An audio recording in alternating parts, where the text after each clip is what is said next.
Yeah, go ahead. No. It's going to be really interesting for us to not waste the first 20 minutes. Yo, what's going on, everybody? You're watching the Stochastic.com MLB Deeper Dive presented by Prize Picks. Dave Loughran at Lafayette_D getting started early today. Yes, for those of you unaware, the lock has been pushed forward, moves forward, 6:40 p.m. Eastern time. 2 games. That gives us 7 games in total instead of axing 2 off the top and starting this at 7:05. So make sure those lineups are in. We're not starting early today because there's more games. We're starting early today because the slate starts earlier. All right, now that that's out of the way, I'm Dave Loughran, Lafayette_D on Twitter, joined by Josh Engleman at Josh Engleman. Back again, brother. How you doing? It's good, man. Different flavors today. Different flavors. We're talking the baseball, no basketball. Have you and I done a baseball show this year? I don't know if you and I have done a baseball show in years. We used to. We did. A long time ago. If you told me that we didn't do one last year, that wouldn't surprise me at all. I didn't do a baseball show last year. Well, there you go. How'd you pull that off? Well, a long story. No, the last 2 years I was doing a ton of fantasy football stuff and a lot of like evergreen and other stuff. So yeah, maybe I did like one fill-in baseball show when they were in need. But I don't mind doing them. I don't mind doing them, especially like I enjoy doing showdown shows for NBA with you. But on days where I have a showdown NBA strategy show and then live before lock, can get a little bit monotonous for the same guy, you know? Yeah. I like doing the MLB shows too. I don't like the seat that I'm in. I prefer the seat that you're in. I like this seat. Yeah, it's better. It's better. It's a nice seat. It's warm. My problem is I don't subscribe to all the random bullshit of MLB where it's like, well, this guy's been hot for 2 weeks and on the road. And nah, I don't believe in any of that nonsense. Well, it's really hard to. Agreed. I mean, ever since I read Todd Tago's The Book, I was like, back in the day. That's what actually turned me on to any analytics itself. Like all the way back in the day. We do this all the time. I know it's in here somewhere. I know yours is on your shelf right behind you. Yeah, right there. We've done this more than once, Josh. Oh, yeah. We've done this this funny before. Considering we don't do baseball shows together. Right? We probably bring it out on basketball shows. It comes up all the time. But you know, it's not that hot streaks don't exist. They do exist in the traditional sense of like, okay, this guy has hit 5 home runs in 7 games, but when does it start? When does it end? You like, exactly. That's the problem. You can't quantify. If I told you this guy has 7 home runs in 8 games, you'd be like, man, that's hot. When really, who knows? But you can't be like, okay, let me put it to you very simply. It doesn't make him more likely to hit a home run the next day. I don't know, man. When I go to the casino and I see 7 out of 8 reds, I know the red is on its way again. That's what I'm saying. Unless, of course, the guy fixed a hole in his swing or something. But that's totally different. And even then, it's unsustainable. And even then, it's just one of those things where you can't, like, there's no, okay, well, he fixed that, so I'm going to give him an 8.5% boost, or I don't know what the actual answer ends up being in those scenarios. So I just let it rip. I got everything. We're ready to do it. It's going to be a good show. You and I only do good shows, as evidenced by yesterday when I gave everybody the goods for NBA. Should have followed me. Could have ended up at the top if you wanted to. Yeah. You had a nice night. You shipped MLB not so long ago either. So I think you belong in that seat, my friend. It's a decent seat. I've wiggled my way into it and adjusted starting the couch to warm up to a little bit. Yeah, you know, it's a little more comfortable. It's fine. Yeah. It's fine. Whatever I touch turns to gold. Humble Josh Engleman. Happy to have you guys with us. Hit that thumbs up if you haven't done so yet. Subscribe to the channel as well. Show some love around this joint. That's all we ask. A little bit of love. Takes a single second. Nothing more than a second of your time. None of your money. Nothing. Just a thumbs up and a subscribe to the channel. Maybe tell your friends. Maybe tell your friends about the channel as well. So we got 7 games to get into, Josh. And I think this could be an interesting one because pitching isn't exactly top heavy. You have Aaron Nola, but then you've got Andrew Abbott. And Andrew Abbott just kind of throws a wrench into everything. Getting a lot of ownership. Guy has excellent strikeout stuff, but he's also coughing up like 1.8 home runs per 9 at AAA this season too.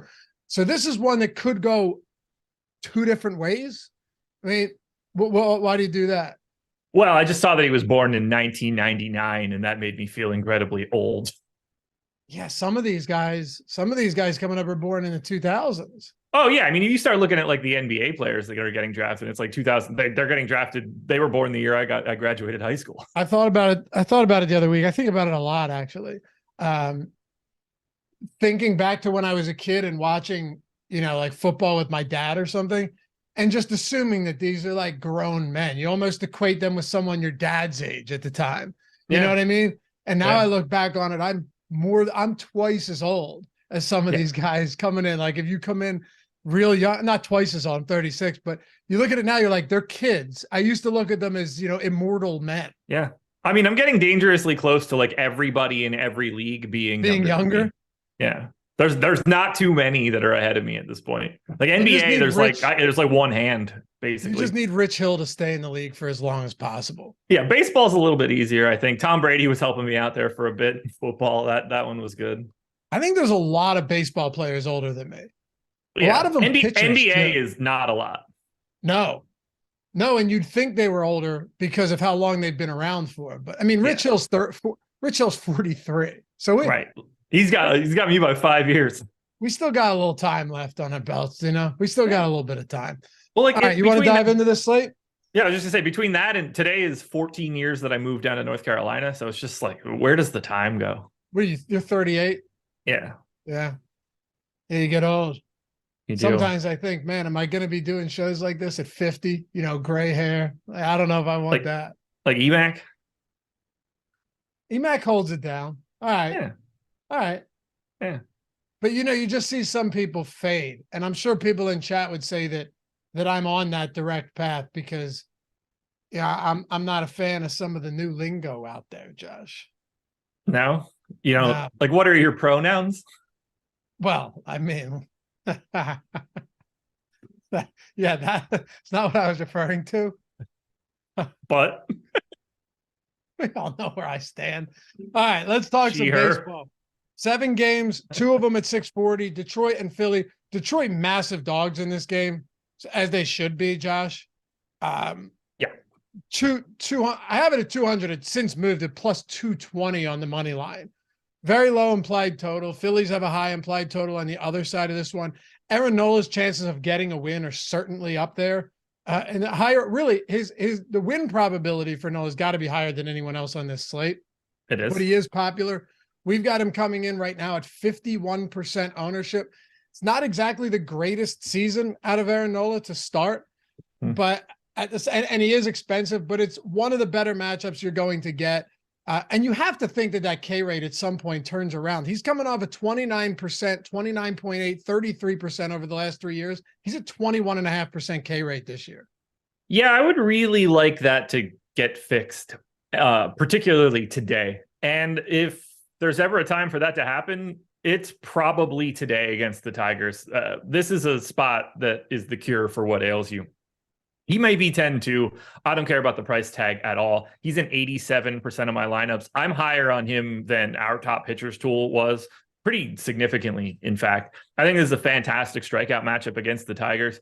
Based on the rates that I have the Tigers with an aggregate strikeout percentage today of 25%. That is massive. We're well aware of Nola's differences between pitching at home and pitching on the road. There's not much else that you can really say. Like, the Tigers are awful. They're the worst lineup, just on paper, no matter who's facing who. They're the worst collection of 9 hitters that are going on today's slate. It's a great strikeout spot. And Aaron Nola normally has the pedigree of being a monster. There's a reason he has the highest salary for today's slate. I'm not trying to reinvent the wheel here. I want to have as much Aaron Nola as I can get. You think they're worse than Oakland?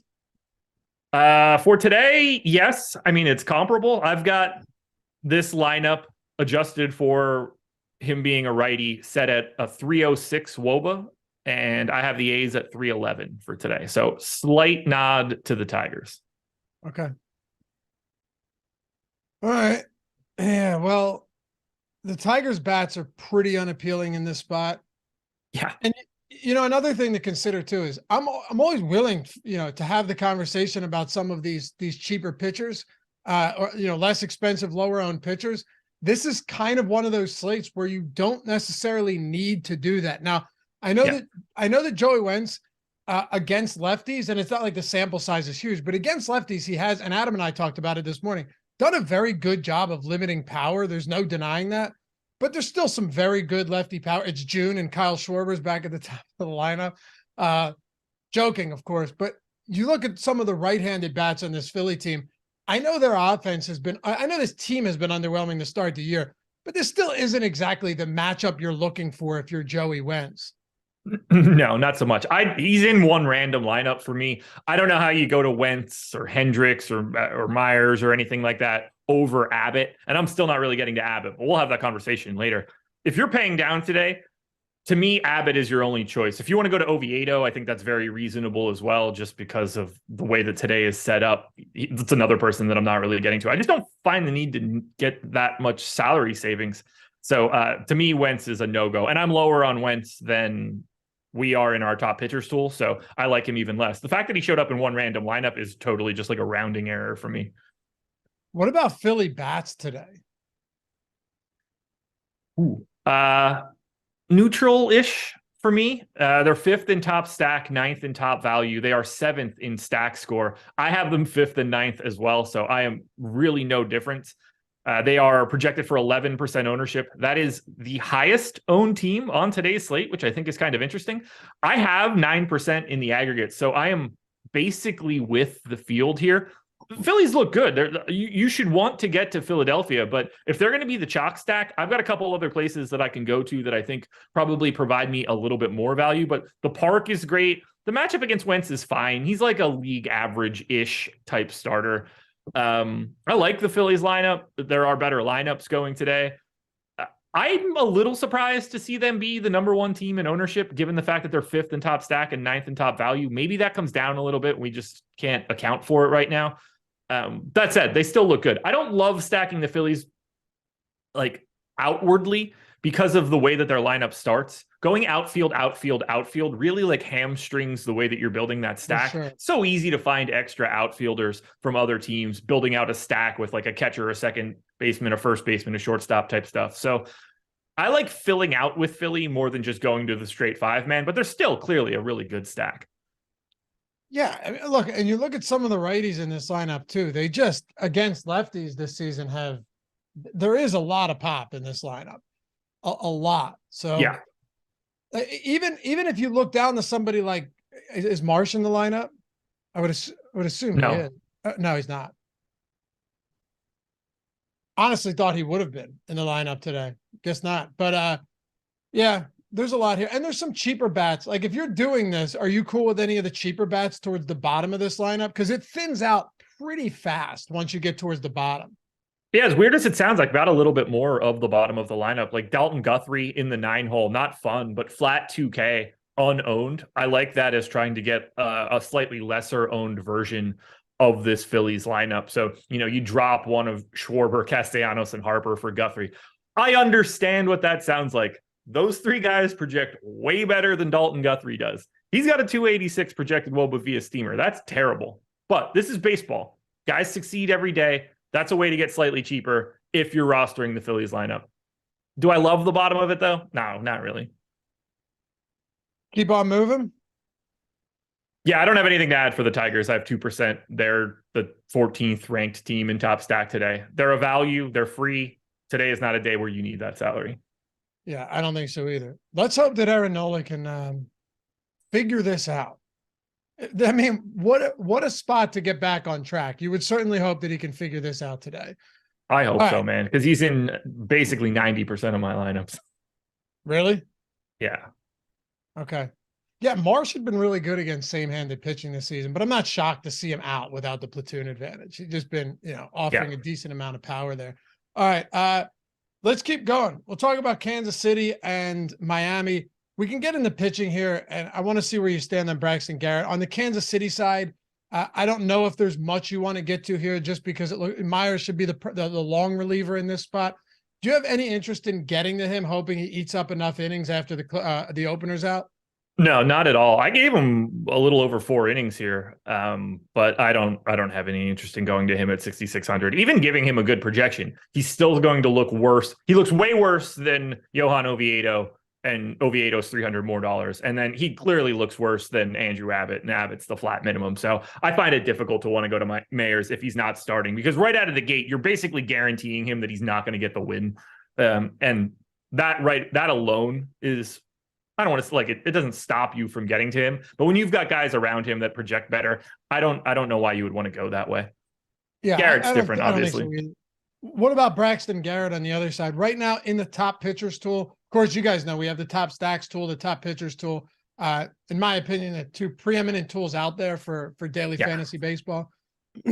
Half off your first week or month of baseball or whatever. You want to do every sport, Stochastic plus Platinum. Get half off. MLB lineup generators in there as well. Or just get the MLB lineup generator a la carte for the first week, $4.48.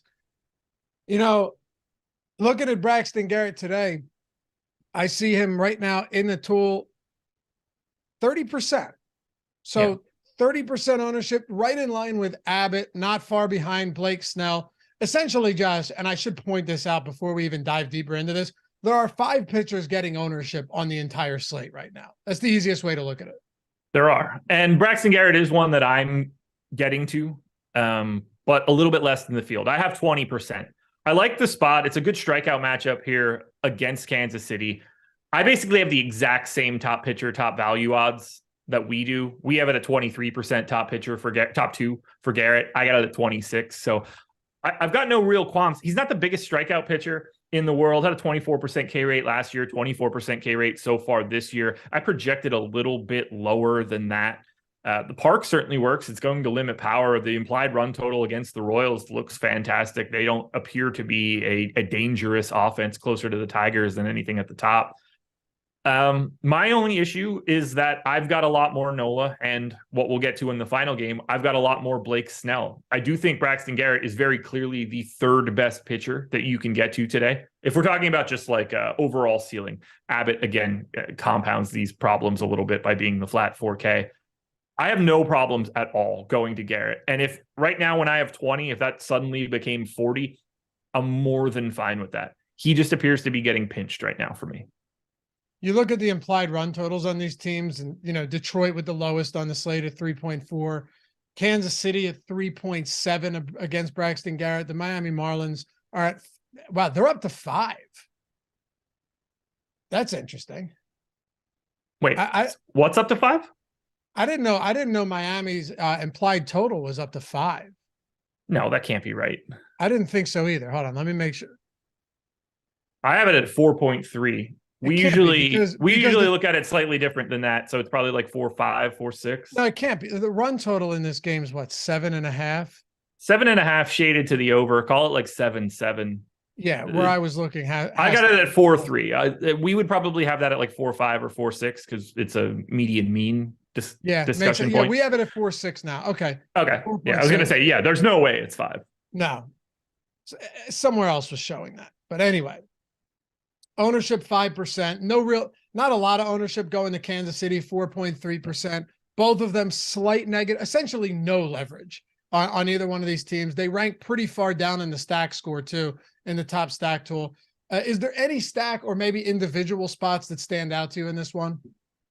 I mean, I have very little of this game, 2% in the aggregate of the Marlins, 2% of the Royals. Braxton Garrett is very clearly the best thing here, and I don't think that there's much else. I don't find the Marlins or Royals offense to be all that appealing. I mean, there are individual spots that I'm okay to get to. Like if you want to go to Luis Arias in a spot like this as a leadoff hitter and a second base eligible guy, yeah, it's a fantastic one-off for you. Similarly, like if you want to go to Jesus Sanchez for 3,200 as a cheap-ish, power bat against Mayers, that's fine too. De La Cruz, fine. I don't have a lot. Like, you want to go to Nick Pratto, first base, outfield, 3K on the Royals side, you get lefty, I guess. There's good value there. Every other game on the slate today is a better aggregate offensive value than this one. This is 12th and 14th in top stack. It's 9th and 13th for me, but I think the point still stands. There's only 14 teams on this slate. None of them rank better than 9th in their top stack odds. And the Marlins aren't even cheap. They're 12th in top value. I just don't know how you get here. These are the two worst teams in our top stack tool. Yep. Then let's talk about Oakland and Pittsburgh. JP Sears, Johan Oviedo. We'll talk about him quite a bit, but I do want to start with Sears, get your thoughts here. Once again, pointing out that we don't need to go super, there are plenty of options in this mid-range to where Sears is very likely not going to be popular. Oviedo just being an option already that's going to be popular against an A's team that strikes out at an insane clip, has a 78, 78. This is how bad this team is, Josh. WRC plus against righties this year. Not great. Good. No, that's not a lot of success. Not a ton. They're trying to get themselves moved to Vegas. Yeah, I know. JP Sears, 22.5% K rate, 12% swinging strike rate. Not the worst numbers. He's been good at limiting same-handed power, but he's going to just be facing essentially all righties today. And he has a 274 X ISO against righties. Not great. So look at 2.4 home runs per 9 versus right-handed hitters this season in 193 plate appearances. On a different day, I might actually have some interest in Sears because I don't find the Pirates offense to be and all it's a that good appealing. good park.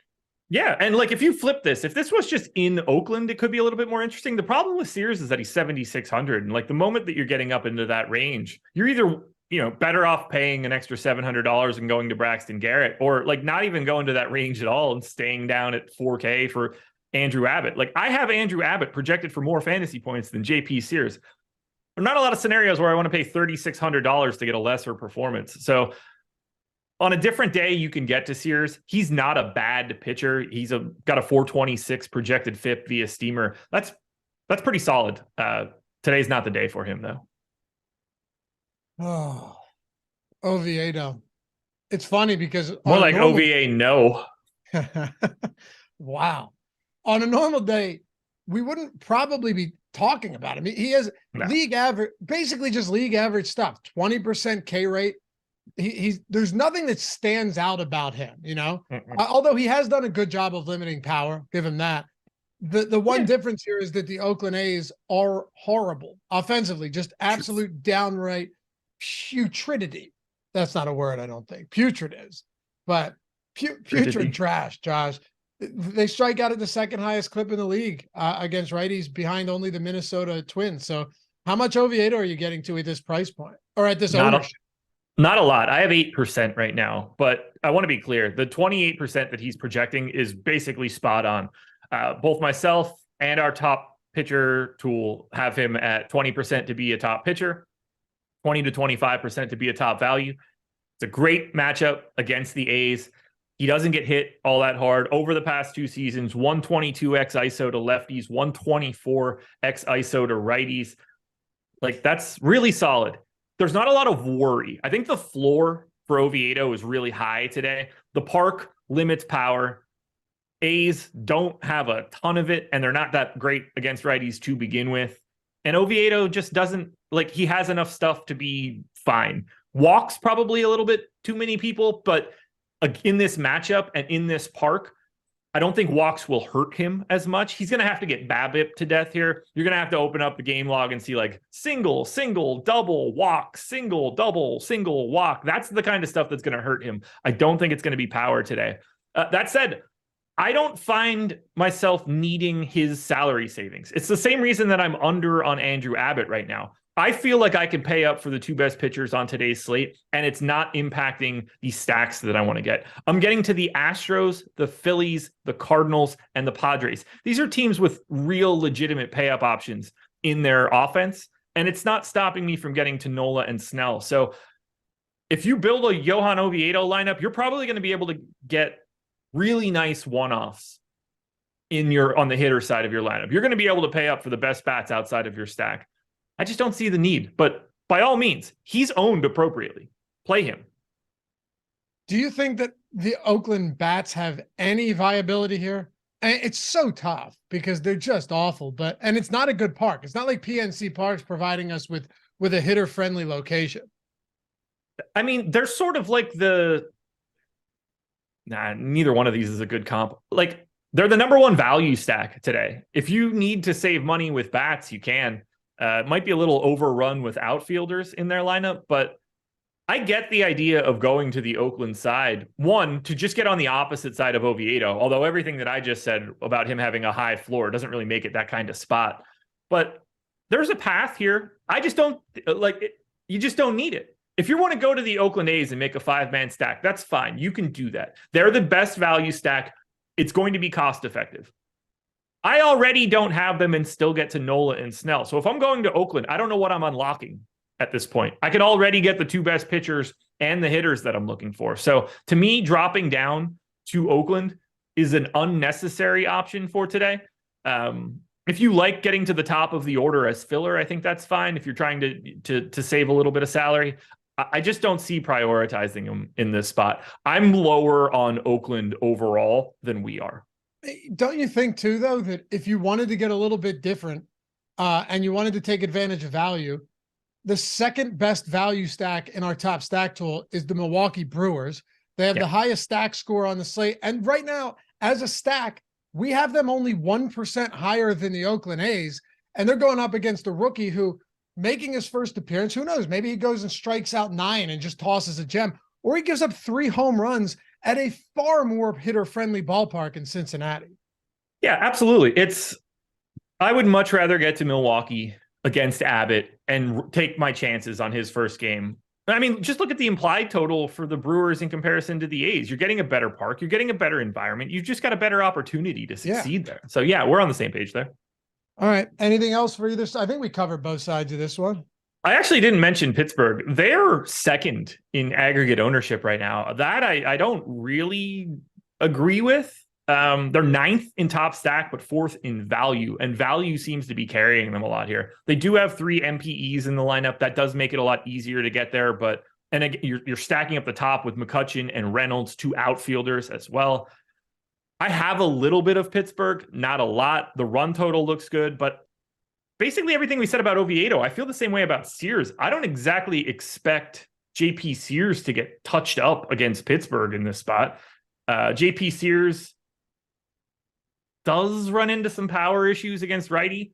220 x ISO. If you want to try to one-off some of the Pirates, maybe that's a little bit more interesting. If you want to go to Brian Reynolds as a one-off, but you're paying $5,300 for it, I think you might be able to find better spots there. If you want to go to like Rodolfo Castro at $3,500, I could see it.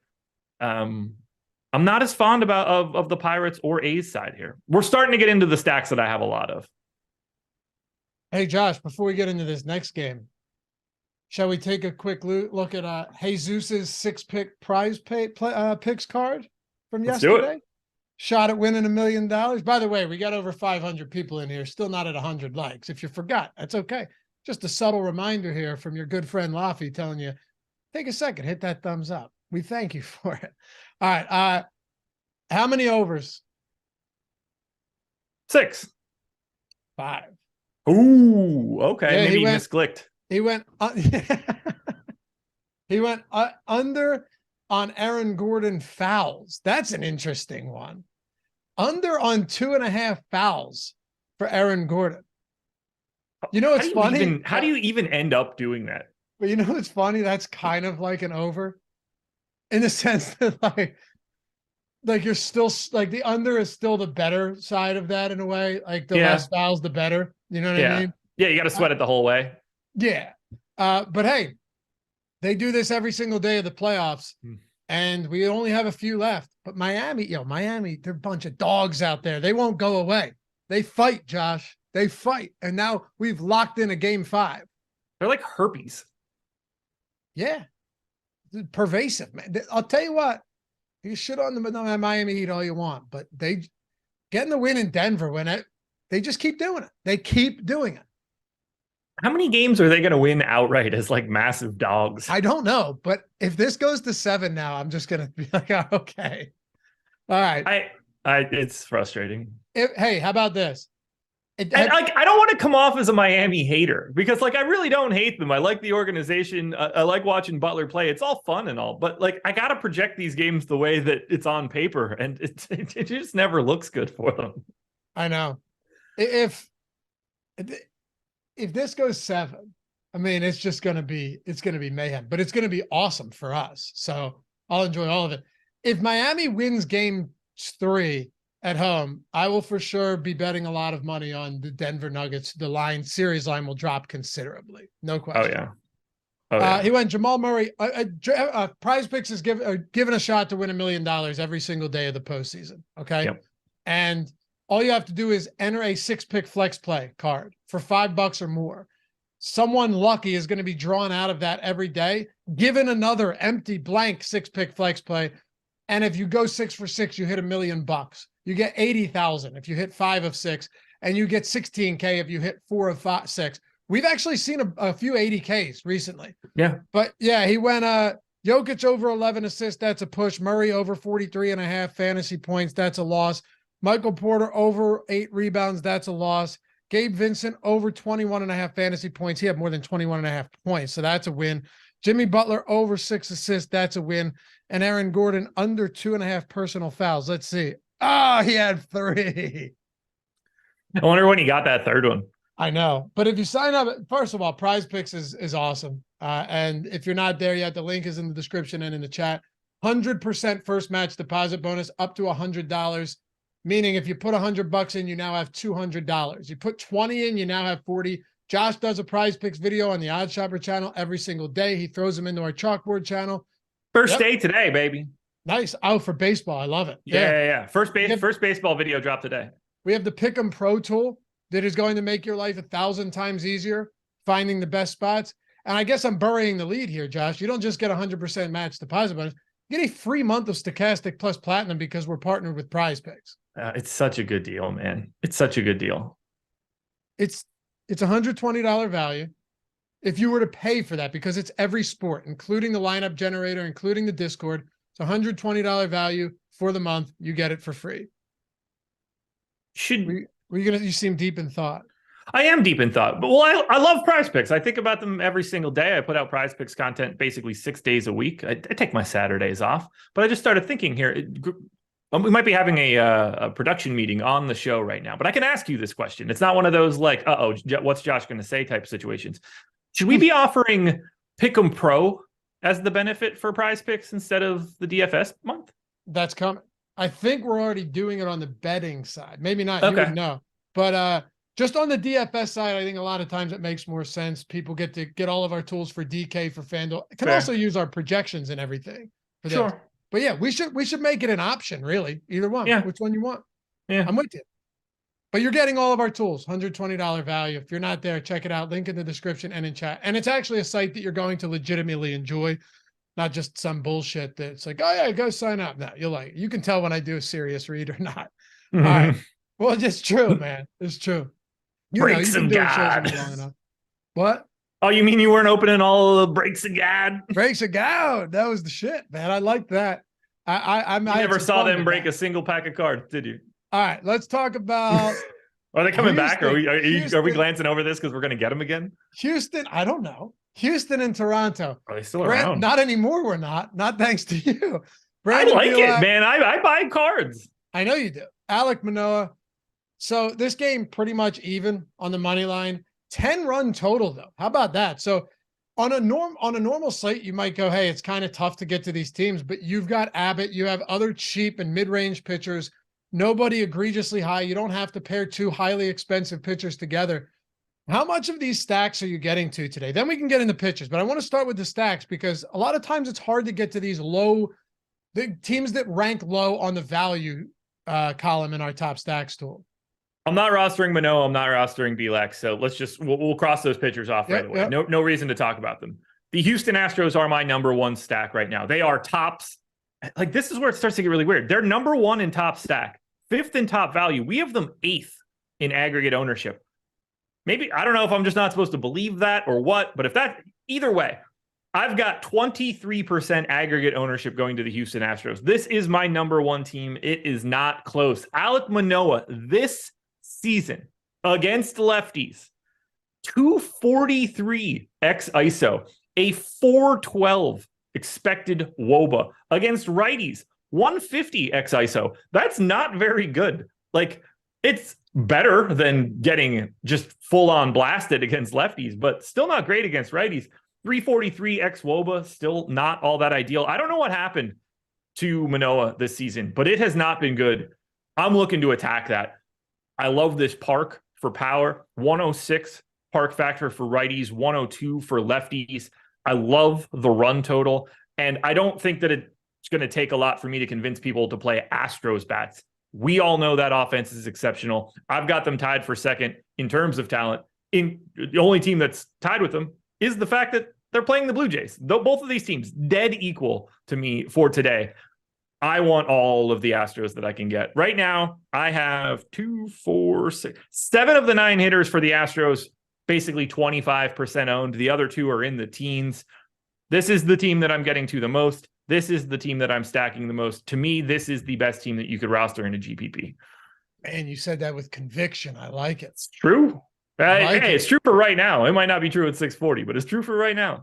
Andrew Jensen said, how many of these have actually cashed out to $1 million? Prize Picks has to pre-select some of these. You know, Josh and I, or Adam and I joked about that one day. You can't. You have to understand, like 99% of people on these sites and on betting sites, they don't know what they're doing. So they don't. Well, there aren't any like bad plays at Prize Picks. That's the thing. It's all. Yeah, exactly. Prize Picks can't post stuff that's lopsided in one way or the other. You can't. Yeah, they're not going to find 80-20s across the board, or right. People would bludgeon the shit out of them throughout the day. So they're all going to be in that like 60-40 area at best. But the truth is, and maybe 99%, but most people are just making what they think are educated picks, but they're not. Like, it's true. For sure. And look, nobody's looking at that and being like, oh, I modeled out Aaron Gordon's fouls and I like the under. That guy just clicked on that for some reason. I don't know why, but he did. That's a gut feel right there. You know, that's a gut play right there. That one didn't come out of my Excel model. I'm quite confident. I appreciate it though. But no, Houston, I was actually running the lineup generator on the strategy show with Adam. Jordan can pull it up now. And I wanted to see what would happen and we'll talk about Abbott next. I wanted to see what would happen if I locked Abbott in, right? So then see how many of those Abbott lineups come out with Oviedo and come out with some of these other cheaper arms and see what you get out of that, because you know that you're going to be able to get to literally anything you want. Hell, you can play Nola and Abbott and still pretty much get to whatever you want. So what happens if you fade Nola and Nola continues to not strike guys out at any higher than a league average clip, and he has an okay game but doesn't pay off a 10K plus price point, and you end up with these Abbott Garrett or Abbott Oviedo lineups. And I was getting a lot of Houston Toronto stacks, like 5 Houston, 3 Toronto, 5 2-1s, 4 4s, and stuff like that. And it makes perfect sense. It does. It's really, you unlock, if you have Abbott in a lineup, you unlock the ability to do whatever you want today. It's really that simple. I mean, Yordan Alvarez is $6,100. That's $2,100 more expensive than Andrew Abbott. Even if you wanted to say that Alvarez was 4K and Abbott was 6,100, Abbott would still be a good play at 6,100. It's just so, if you want to go to Abbott, it's so simple. Good point. And it really unlocks this entire game. Like, I don't have a ton of the Blue Jays. I'm mostly neutral here. Although oddly enough, they are my number one stack. I just don't have as much from an ownership perspective. And I don't think they're as easy to stack from a cost perspective. But if you want 8 batters from the Blue Jays and Astros, you can do that. And you can have mostly good batters from this game. And you don't really have to make many concessions outside of turning Abbott. Like if you want to go from instead of having Braxton Garrett, you wanted to go to Andrew Abbott. You're unlocking the ability to upgrade so aggressively with that extra $4,300. So do you want to talk about this game, or is there anything else on Toronto you want to get to? Because I'm very fascinated by this Milwaukee-Cincinnati game for a lot of reasons. I mean, I really do like the Blue Jays side. As a whole, I have the Blue Jays as a slightly better stack than the Astros. But if the Blue Jays are going to be 2.5% more owned than Houston, I'm just going to naturally get to a little bit more Houston. But I like going to a Toronto. It's not like Belak is any good on the opposite side. I don't expect him to go all that deep in this game either. I kind of wish that I had more Blue Jays. I just want to corner the market on this game. I'm surprised that this game as a whole doesn't even have more ownership. So am I. I was very surprised by that. It's because of the pitching. Because there's so much good, cheap pitch. Well, not good, cheap pitching, but there's an egregious price point on Abbott. Yeah. And Oviedo for 6,900 is still like cheap and works. Yeah, in a great matchup. Yeah. That's, I guess, why this slate to me makes this game makes the slate so interesting. Milwaukee and Cincinnati. It's in Great American, still Great American ballpark, right? It better be, because that's a great name for a ballpark. You'd probably hate it. You'd the probably Make America Great Again ballpark. Listen, man, this has been. Is that what you said it was? Long time. Great American ballpark. Yeah, that's what I said. Make America Great Again ballpark. Yeah, I didn't even think of that. That would have been, should have done some rallies there. And just, it would have been a nice, I doubt it would have been allowed, but would have made for a. I mean, it is an important state, but I can't imagine that he wanted to go to Cincinnati all that frequently. Yeah, very important state. Yeah. Not sure it's a swing state anymore, but it was for a while. Was up until like the last 6 years. I would want to throw myself off of a swing if I were in Ohio. Well, it's Great American ballpark. And we know this is a hitter friendly park. Yeah. So we know that Abbott's we know that 4K is just objectively good. Okay. I don't know how much conversation we have to have there on that, outside of the fact that from a conversational standpoint, it's going to be around 80 degrees probably at first pitch. And I just can't help but look at this Milwaukee stack and go, all right, well, you've got a guy making his first career start. Yes, great strikeout stuff, but also has struggled with the long ball. He's getting 31% ownership, and the Milwaukee Brewers as a stack are at 8% with the highest stack score on the slate. What's up? S&P nailed it.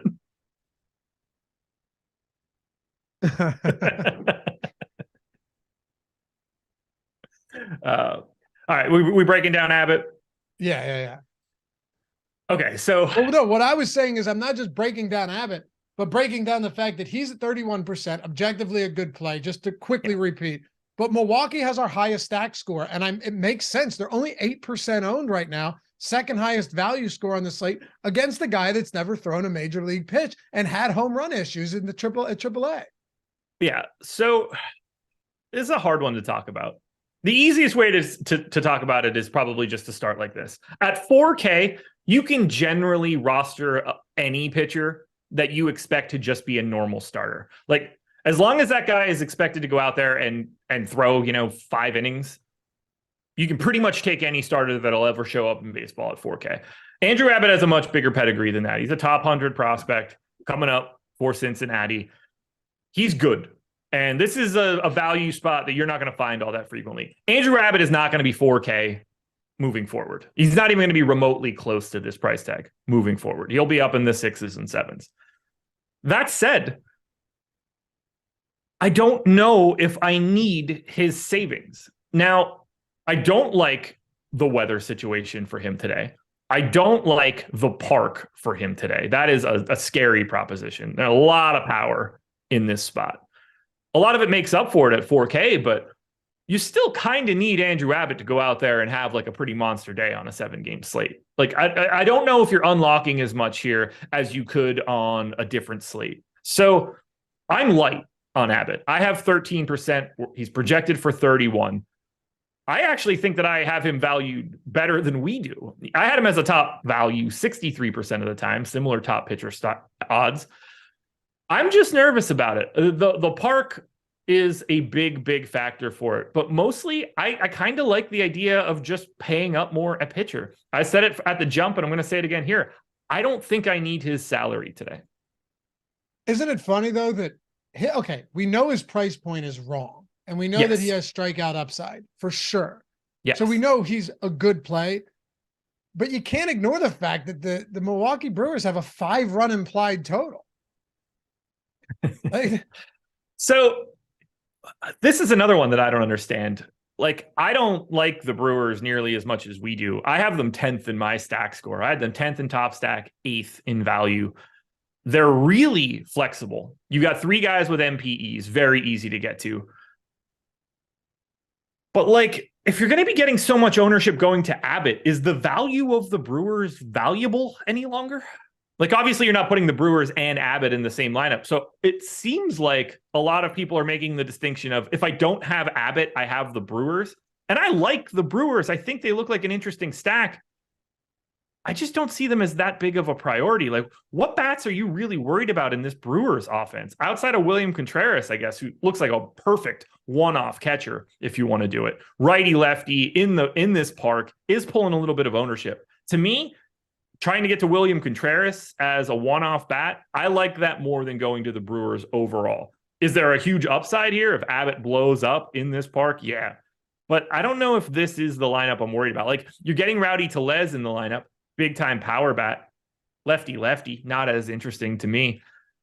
I'm half the field on the Brewers. This is not a spot I'm getting to as much. Okay. And you're not getting to a ton of Abbott is what you're saying. I am not. 13%. All right. Well, that makes it interesting. Yeah. Are you getting anything else from this game? I mean, you can't play Julio Turin at that price. Guy's strikeout stuff is completely dissolved. It's gone. No, he's a worse play than Andrew. I have Andrew Abbott projected for 3.3 more fantasy points than Julio Turin. Yeah, I don't understand that price on Turin. Well, he was really good when I stacked against him 6 days ago. Yeah, he just had 0 strikeouts. I'm neutral to the field on the Reds, mostly because of the park and the matchup against Tehran. No individual bat that I need to point out specifically, but I have 9% ownership, and we are projecting them for 9% ownership. Okay. Keep it moving then? Yeah, might as well. We got to be out of here in 10 minutes. Kick this one over to before lock. This is baseball. This is easier in that sense. Any Cincy bats, though? Nothing crazy. Just I'm basically neutral to the field. I did see a note. I want to make sure that was right. Did I see that Jake Fraley got scratched? I think that happened. Yeah, yes. So I did have a bunch of Fraley in the leadoff spot. He is no longer there. So I will have to rerun this. My assumption is that Cincinnati's going to look worse because Fraley's good, or at least better than whatever Cincinnati's going to fill it in with. So I'll probably end up with a little bit less of Cincinnati. What that opens up, not entirely sure right now. All right. Talk to me about Adam. You want to talk about strikeout stuff being obsolete now? I mean, the guy has a 5.5% swinging strike rate, 12.9% K rate, going up against Texas and Martin Perez. What are you doing with both sides of this one? Not rostering a pitcher, that's for sure. 0% of Perez at 8K, 0% of that. Well, technically, I have Adam Wainwright in one lineup. Again, that's just like a rounding error, 7,100. I would prefer to not have either one of these guys. Okay. Adam Wainwright this season, 232 X ISO to lefties, 190 to righties, 13% K rate. Run away from that as fast as you can.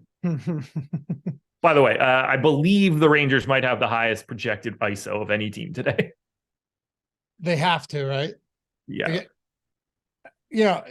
I wish I had more Texas. The crazy thing about Wainwright is I almost feel like you look at numbers like this and go, oh, he's getting very unlucky. And I guess to some extent, maybe 4.46 FIP, 5.51 xFIP, but still, he's just, everything is in play, Josh.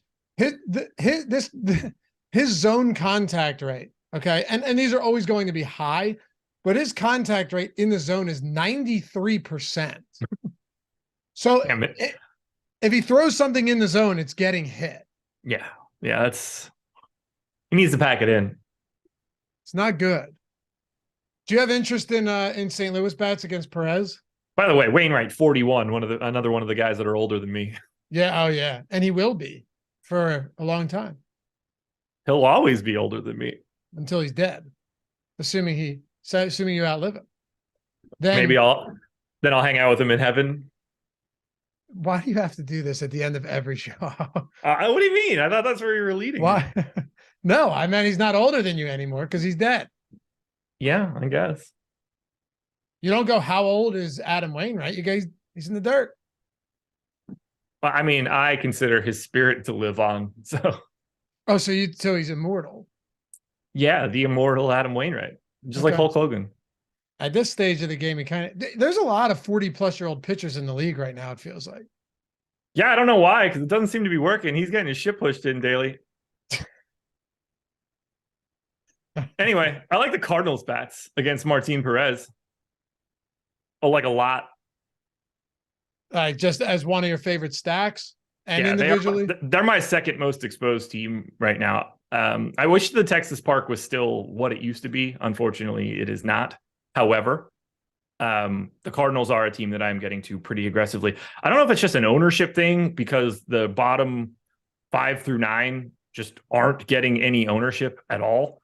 Maybe that's the appeal for me, but I like the power upside. It's 8 righties. If you want to say technically 7 righties plus a switch hitter, but you're going to get 8 righty bats against Martin Perez. Perez on the season, not exactly lighting it up.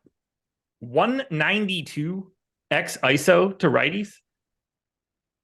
16% K rate to righties. So if he's not striking them out and he's giving up the power and the Cardinals are just going to run out a sea of righties, to me, that's a really interesting spot. We have them 9th of 14 teams today in ownership. I think this is the easiest spot to have like a unique construction for a stack. Even if you want to add in Martin Perez's like numbers from last year, it equalizes him a little bit, but it doesn't bring like the strikeouts back. We're still going to be getting a lot of balls in play. And if that's the case, I'm going to try to target the Cardinals. I mean, think about the power at the top of this lineup. 2 through 6. These are the projected ISOs for the Cardinals lineup. 214, 207, 180, 175, 175. That's a lot of power that he's going to have to work his way through. And it's righty, righty, righty, righty, righty for that group of 5 guys. He's in for a long night or potentially a short night, working his way through that chunk of the lineup. Go Cards. Yeah, absolutely. Real top. By the way, just went back and looked at this. The Milwaukee Brewers against lefties this year, 29.3% K rate. I mentioned it this morning, but I wanted to reiterate. Highest in the league by over 2% as a team. That's terrible. Yeah. 74 WRC plus. Not good. There's one team worse against lefties this year. It's the Rockies. It's 65. They're so bad, man. Jeez. So crazy. So crazy. And you would think that some of that would at least be buoyed by the fact that they play half their games at Coors. Yeah. Nope. No. Not at all. Not so much. Are Texas and St. Louis 2 of your favorite stacks? I don't have as much Texas, but they're clearly a top stack. They're just really hard to. They're the team that you're going to if you're rostering Abbott. They're 14th in value. They're 14th for me as well. I actually have them 2nd in top stack. We have them 3rd, but either way, this is a great stack to get to. But we're talking about real prices. $6K for Semien, $5,900 for Seager, $55 for Garcia, $53 for Jung. Like, you need to have a lot of additional salary. If you're playing the Rangers, the amount of people that have 5-man Ranger stacks and Abbott, or at least Oviedo, is going to be almost all of them. I'm going the different direction. I'm sort of avoiding the Rangers in like the aggregate and getting to more of the high-end pitching, but I am still getting to some Texas stacks. I just happen to be slightly under the field. I'm going to the Cardinals more in this one. I get going to Texas. Like I said, they're my number 2 stack overall. Top of the lineup looks fantastic, but you need to pick a spot somewhere where you're paying down. And if you're going to the top of the order of the Texas Rangers, you're also going to be joining a lot of people with Abbott. So you got to start really thinking about what the rest of your lineup construction looks like. That's going to be, I don't want to say duplicated a lot, but as things happen for Texas, you're not going to be jumping over a lot of people. Conversation in chat about why people stopped eating bugles. I don't know. Those things are gross anyway. Oh, they were always so much fun to put on your fingers. Yeah, I wasn't a huge fan of the bugles. I mean, what so about you're a loser? What about, yeah, that made me a loser. What about combos? I mean, I still love them. What kind? Pretzel pizza is probably like my preferred option. That's the go-to. The buffalo blue cheese ones are decent as well. I always found myself eating combos if I were in a scenario where there was a vending machine with no real food, but I was really hungry, you know? Or like you don't have time at an airport. You just got to grab something and can't wait in line. You grab, because they're somewhat filling compared to. I mean, they're the perfect like car snack. Perfect car snack. Exactly. It's the perfect thing that kind of fill you up, not taste like you're eating candy from a vending machine, but enough to kind of get you where you need to go. That's where a combo comes into play. It's that dry outer shell with the pizza paste in the inside. Yeah. Can't beat it. Can't get the good pizza paste. I wish they just sold that in a tube. Baldy in the Oath beat me to it. He said combos are a good filling snack. Yes, they are. Exactly. We're all on the same page. Combos too hard? I mean, are pretzels too hard? It seems it. Basically a pretzel with I mean, it is literally a pretzel. With stuffed pretzel. You know what? It's even easier to eat because it's hollow. It's a stuffed pretzel. That's all it is. It's a delicious stuffed pretzel. All right, let's wrap this one up. Who do we got coming up next, Jordan? Greg and Neil. All right. Tastes like cotton if you have the munchies. If I have the munchies. Prize Picks, link in the description too. Like I said, for free month, Stochastic Plus Platinum. If you're not in a legal state for Prize Picks, or any of that, but you want to check out everything we've got, we still got you covered, man, because you got 50% off all of our tools. Link in the description for that. All right. Let's wrap this one up. Kyle Hendricks, 2 starts this season. He is not allowed a home run yet, but it's funny because the last 2 years, he always was a guy that would, generate a lot of ground balls, wouldn't give up a lot of power.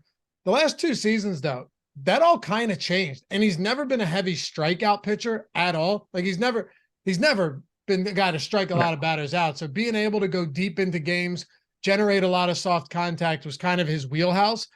I don't know if you're going to get that anymore because we haven't over the past couple of seasons. Well, I hope we get the ass end of whatever Kyle Hendricks is bringing to the table today, because I got the pods. I got them 4th in my top stack tool. I'm like 2x the field right now on San Diego. I want the bats. I want the lefty bats in particular. Soto, Cronenworth, Matt Carpenter, Trent Grisham if he's in the lineup. And obviously, I'm more than happy to have Bogarts or Tatis or Machado, Gary Sanchez if he's in the lineup. I love getting to San Diego here. Over the past 2 seasons, do you know what the XISO is for Kyle Hendricks against lefties? It's got to be high. It is high. I'll say 245. 239. Pretty good guess. That's not bad. I'm guessing Adam said it on the show earlier. No, I just figured it was high, but it's not going to be a 300 ISO. So, the 240 range makes sense. 130 against righties, which is really crazy. But at the same time, that's against all righties, not the righties that are Xander Bogaerts, Fernando Tatis, and Manny Machado. He gives up all of the power and turns lefties into sluggers, and he has to try to slow down righties by being average. By the way, less than 20% K rate to both of those sides. San Diego is going to bludgeon Kyle Hendricks here. The only way that they don't is if Kyle Hendricks gets excessively lucky, where every ball that gets hit into play just happens to get hit to a fielder.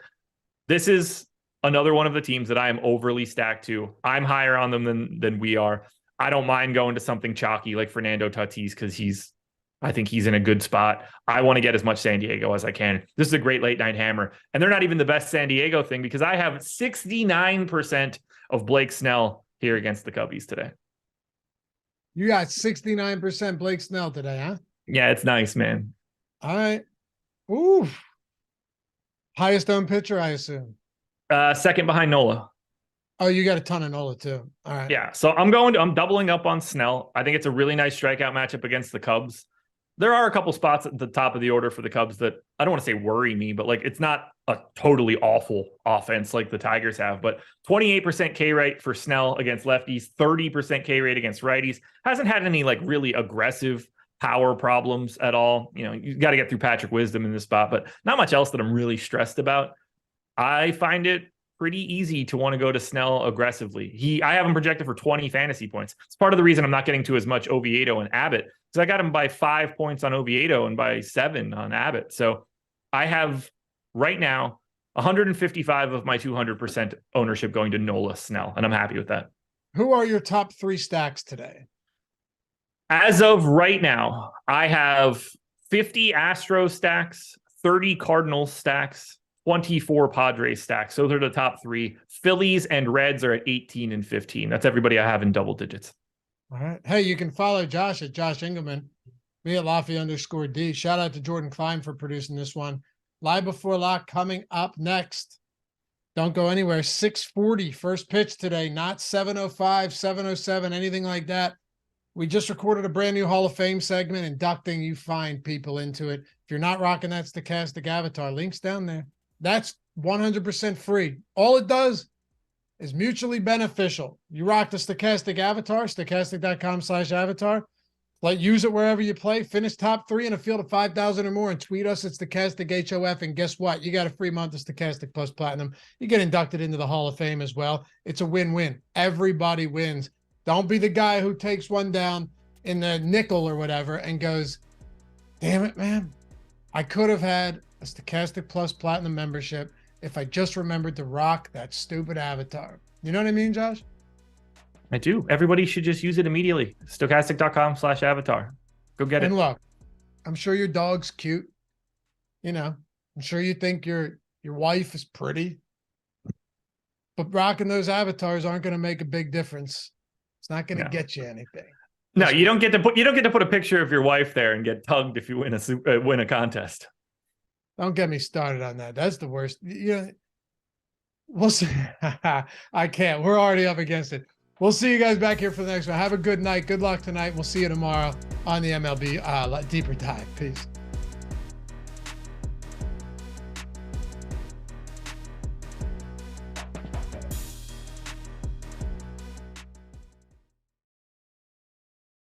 Yo, it's that time of week again. Time to induct some of you fine people into the Stochastic Hall of Fame and give away some free months of Stochastic Plus Platinum, $120 value. All you got to do to get involved, get up on the board. Let us do the bragging for you and get that free sub. Download the Stochastic profile picture at stochastic.com/avatar and tweet your wins at Stochastic HOF. You finish top 3 in a field of 5,000 or more, boom, you're up here. And you got a free month of Stochastic Plus Platinum, and we're in business. Let's get into it. We got a lot of big winners for this week, starting it off with Brandon Wagner. Stochastic, I finally shipped one, nearly 3 years to close a tourney out solo. Thanks for all the help over the years. Love it. $70,000 battery, 10K to the Crypto Cowboy. Congrats, Brandon. Happy to see it happen to the good guys. And Brett, Stochastic HOF, and again, yeah, he's been on a heater in the 100K 4-point play. 7,500 NBA showdown for Brett. That's the second or third time he's been up here in the past couple of weeks. And how about, is it Snays 10? Snays 10 DFS? Well, I thought I was joining the esteemed Hall of Fame. However, a change of Barnes reaching by error to a hit in the 9th, no less, knocked me to 4th. Still a great day. And thanks to all the Stochastic team, tools, YouTube shows, my best GPP finish ever. Yeah, man, not a bad consolation for not getting in 4th place in the relay throw, $5,000. Congrats, dude. Philip, still not a bad ROI. Chop with 20 others, but I'll take it. Thanks to the crew. Keep up the good work. Yeah, that's a chop, but $115 in the $2,400 is a big win any day of the week. Dave DFS, nice tools with the salute. 6 picks in prize picks. 6-pick flex play. $2,500 on a $100 flex picks play. Huge hit there. And Michael Pavlik, I know I'm late, but does this get me into the Hall of Fame? 30K mini max. Yeah, assuming you didn't chop that a bunch of different ways, my guess is you definitely didn't, given by the prize pool. $3,000 for Nightmare 1993 certainly gets you into the Hall of Fame, get you that 3-month subscription as well. And Dave Oliver, thank you guys for great slate breakdowns and the best tools in the business. 20K Tuesday MLB pinch hit, $500 for Elway's Army. And Professional finished 3rd out of 28,000. Thanks to Adam and Josh. Does this get me into the Hall of Fame? Yes, sir, it does. We checked that, Josh and I, actually, on the strategy show. You only chopped it, I think, one way. 3rd place, TMMC, $87. Get you the free sub. It's a wonderful thing. Him downstairs. And they be saying Laffy and Josh don't be talking NBA. I can't tell. It's a chop, but money is money. 1st place out of 5,900. Yeah, love to see that. For DraftKings, $353 there on $13 of entries. And Mood 77 finally made it into the Hall of Fame. Been watching Deeper Dives for a while and learning baseball DFS. Thanks to Josh and Adam for the advice. Took down 1st and 4th in the FanDuel Beanball and won over $1,000 on a $2 entry. I've said it once, I'll say it a million times, guys. You know it. You want to get into the Hall of Fame. As long as you have the avatar, it doesn't matter if you're entering 5-cent contests or $25 contests. As long as you're top 3 in a field of 5,000 or more rocking the avatar, you're getting in just like anybody else would. And Jonathan, I've never sweated all the way to the last batter in my lineup for first place like this before, but man, it sure was fun. I really feel like all you at Stochastic are underrated in my book. Hey, thanks, man. Thanks for everything. Second out of 43,000 for Jonathan. Nice, brother. And then Jesus Figueroa, thanks for the projections and info. Hit a little bankroll builder, $250 in the MLB pinch hit. And we close it out with Adam Prindle. Big shout out to Laffy, Josh, and Underdog for the win. They had the most insane payout booster the other day, which was if you placed $5 and had Nikola Jokic over under 27.5 points. If you hit all 5, you turn $5 into 500. And we had a ton of people just raining money down on him the other day. Adam Prindle's one of them. Goes 5 for 5 on Underdog. Love to see it. Remember, guys, use the avatar. Tweet your wins at Stochastic HOF and get a free month of Stochastic Plus Platinum. Shout out and congrats to all of the winners. We'll see you back here for another edition of the Stochastic Hall of Fame next week.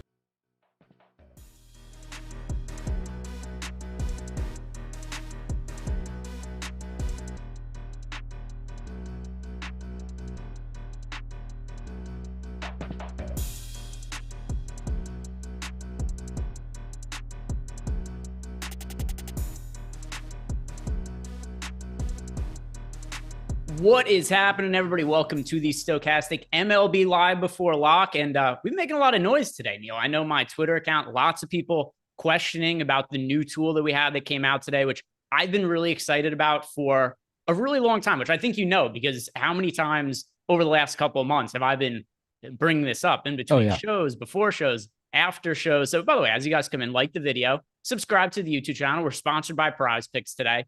So I'm sure a lot of people know by now that we have a new tool that came out on the site today. It is a simulation tool, the ability to simulate the slate up to 40,000 times. It's going to help you rank your lineups and figure out which of the lineups you've built are the most profitable. We have a link that you could use to sign up for it below. But if anybody's questions, by the way, about it, Discord at me during the show, or if anybody's watching on YouTube and just wants to ask us about it, I think we should open up the show just by talking about it a little, because in all honesty, I think this is the coolest thing we've released since I started working here. Agreed. And I do the high stakes podcast. And one of the questions that I always ask every guest is, do you do sims? Do you do your own sims? Do you use other people's sims? And so many of the best players in the world do use sims. And I have never, I use sims in terms of just fantasy cruncher with randomness is technically sims, but this is like a new level of sims. Even so, for some reason, like you kept talking about it, how you were using it. You were so excited about it. It took me so long to I wasn't using it. It was like, this is going to take me so long to learn. I don't feel like doing it today. I don't have the time today. And then finally on Friday, I knew the Sims tool was coming out today. So I asked Brian Berriman to do a demo for me, and he showed me how to use it. And I was like, holy shit, like so excited to use it immediately. It's so like simple to use and really cool. I feel like it's going to be really advance my game, probably going to advance the game of all of our users who sign up and use it. So yeah, I'm with you now. Now that I've actually seen it, I'm as excited as you are about it. Yeah, it's a really cool tool. And I'm also been thinking about trying to find ways to do content for it on Twitter, just so other people could see how it works and whatnot. And just because also I tweeted about it before, and there's just a lot of people that were responding to it. A lot of people that had interest in it. We got Jorge, by the way, just left us a super chat who said, great new tool. Been using it since the beta version. There's even a tutorial by Colts to learn how to use it. Looking forward to this tool. Keep improving a lot, and a good W with this. So yeah, this is so unique. There's nothing else that's like it in the DFS industry. And it's something also that, I'm still using all the other tools that we have at Stochastic as well, but this has been such a primary part of my process lately. And it's something that, because we kept it behind closed doors, like I haven't been able to talk about it on show. So I'm really happy to be able to talk about it now. And I'm always having, if people have noticed lately on baseball shows this year, we get close to lock a lot of times. I'm looking over to the right. I'm playing around with my other computer. It's because I've been playing around with the Sims tool and trying to run lineups on it. It's funny, for today, I haven't been able to, because we launched the Sims tool today, I haven't been able to use it as much because I've been fielding so many questions from people about it. So I'm really excited about this in general, and I'm excited for you guys to use it and start asking me some questions about it. So anything you guys want to know about it, just throw it into YouTube chat, hit us up in Discord. And then, of course, we're going to cover the baseball slate as per normal today. 7-game slate, a little bit of a shorter show because it locks at 6:40 Eastern time for some reason. So a little bit different from that regard. But Neil, anything else you want to add about the Sims before we carry on with our normal baseball programming? No, I mean, I'm excited about doing it. I regret being on live before lock now because I'm not as good with it enough that I can do it while on a show. I'm gonna have to make my lineups either with lineup generator or fantasy cruncher today. I mean, I'll be using fantasy cruncher anyway, but to add to use the Sims tool is going to take me some time to really get used to it. So I'm a little bit bummed that I'm not actually going to be able to use it today because I'm on a show with you, can't really focus. But yeah, I'm excited to see like how quickly we just see stochastic names across the top of the leaderboards. I think it's going to happen in a lot of different contests shortly. So I'm very excited about it. Yep. Got M the Great saying that I've had it. It's the best. So that is M the Great in YouTube chat right there. And then Ryan Stubbs also said, isn't this Sims the Nicole Teeter thing? Yeah. So that's also part of it is we have had people like Steve Buzzard, Nicole too.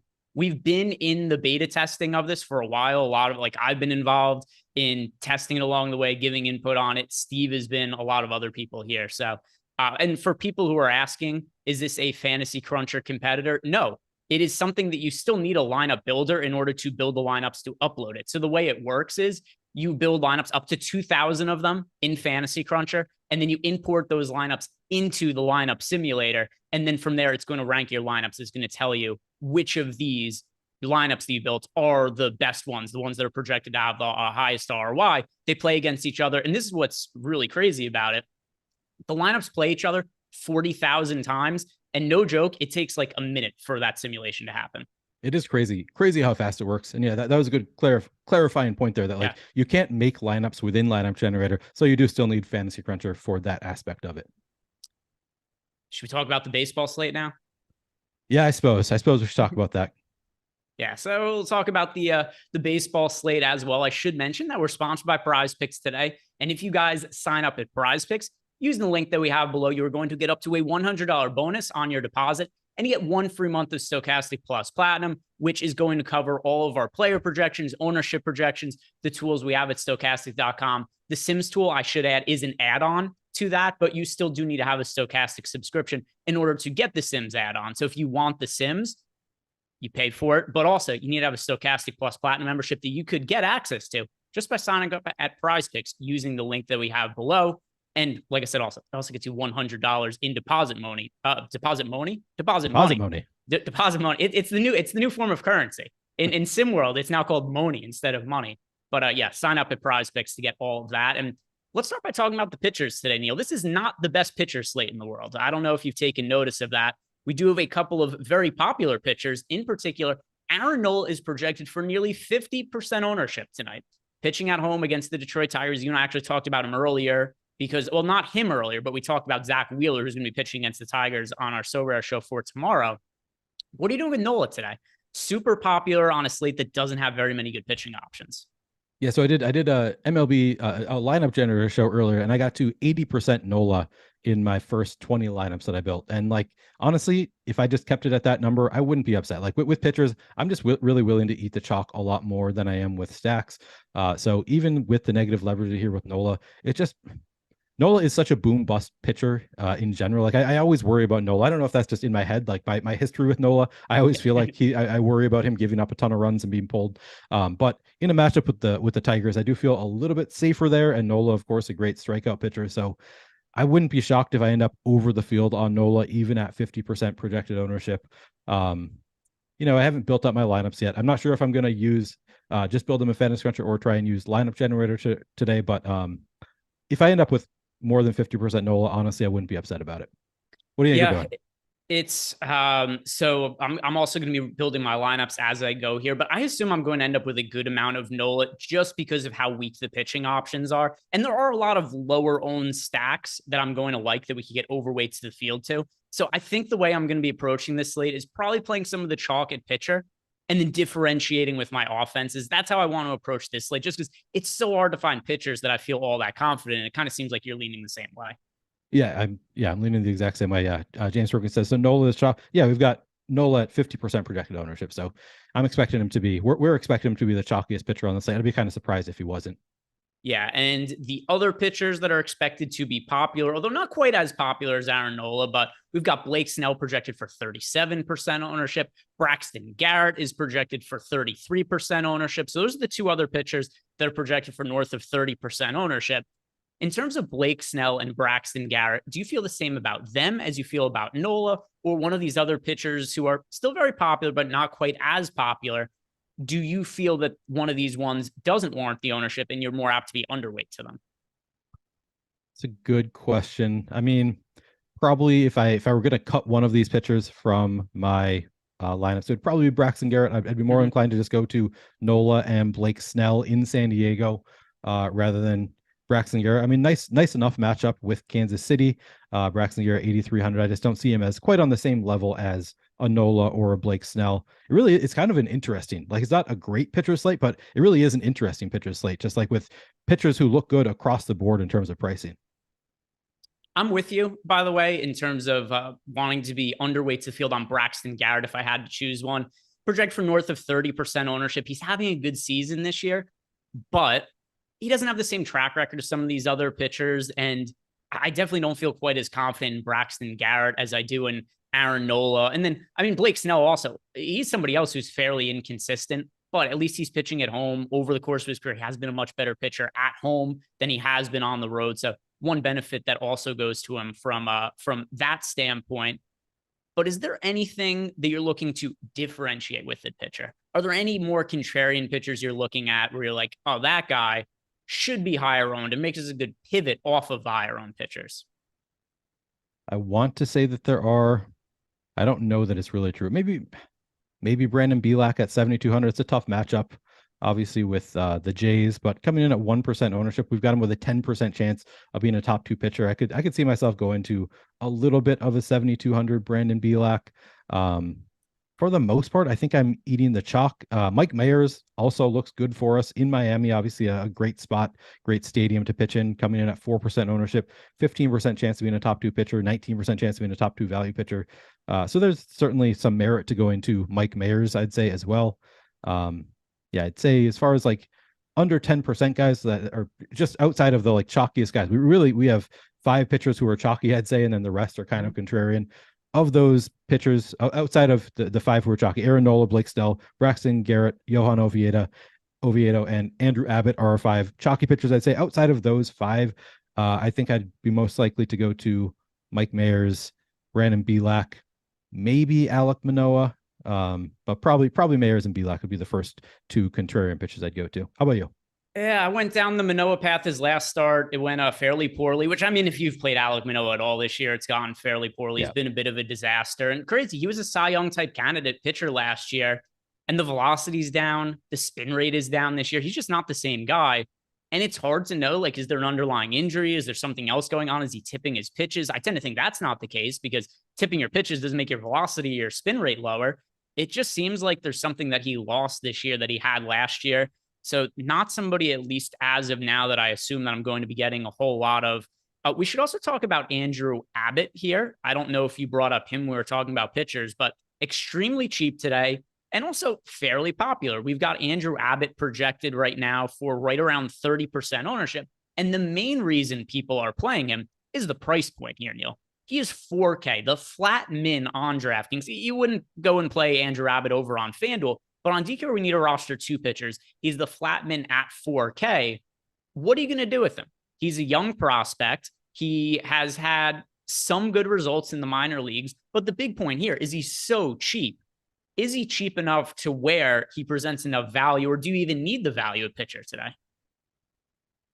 Yes. So I actually like Andrew Abbott quite a bit. I actually think you could almost even play him and leave salary on the table. Like as you said, people are mostly going there for the salary, but looking at his minor league numbers, 185 innings pitched so far in his minor league career, 271 strikeouts. Like his strikeout rate is insane. This year in particular, 54 innings pitched, 90 strikeouts. Now, obviously that's not major league. So like, what does that really tell you? 10 starts, 90 strikeouts, and 54 innings pitched. That's great.